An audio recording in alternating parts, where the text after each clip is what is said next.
Can I just take you back to what you said a moment ago about, it reminds me of inescapable stress and the rat experiments, and that being countered by the environmental enrichment that you said could totally restore a Parkinson's created or induced effect in a mouse that was put into a environmental enrichment situation and actually lost the symptoms. Are you?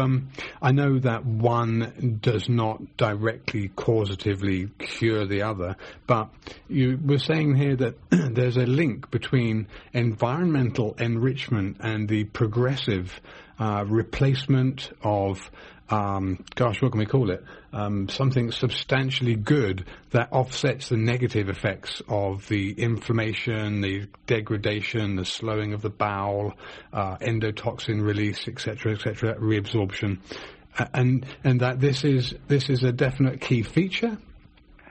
That you think it could be definitely as part of a holistic program? For sure, I can understand that would be very plausible to suggest something like that. But is that where you were going to? Yeah, the P.K. Anokan and all of the people in the Pavlovian tradition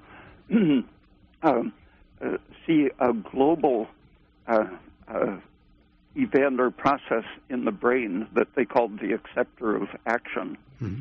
It's our intention and expectation in the world. And this is what is integrating not only the motor system and dominating the so-called reflexes, but this process, which is it's like a model of everything we know and intend to do in the world. This is supported in the organism, not just in the brain, but it's a process involving sensory nerves from the whole body.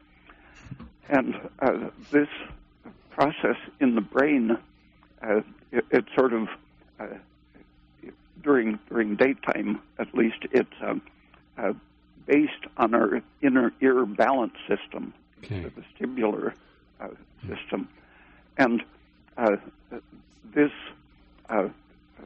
it's a unified picture of the world and the organism, and this process itself of being conscious is involved in the activation of not only the endocrine glands throughout the body, but in the nerves themselves as they are supporting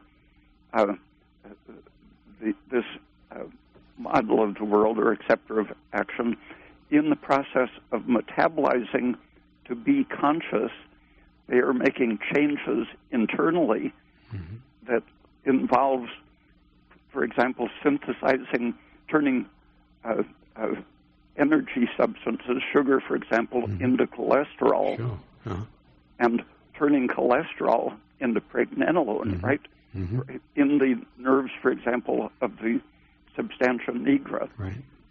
This process is going on: energy, sugar, cholesterol, pregnenolone, progesterone, and the endocrine process, which is then stabilizing the structure and the consciousness, so that the flavor of your consciousness, when it's successful, is modified by the balance you have between your progesterone, DHEA, and other steroids, and the energy processes.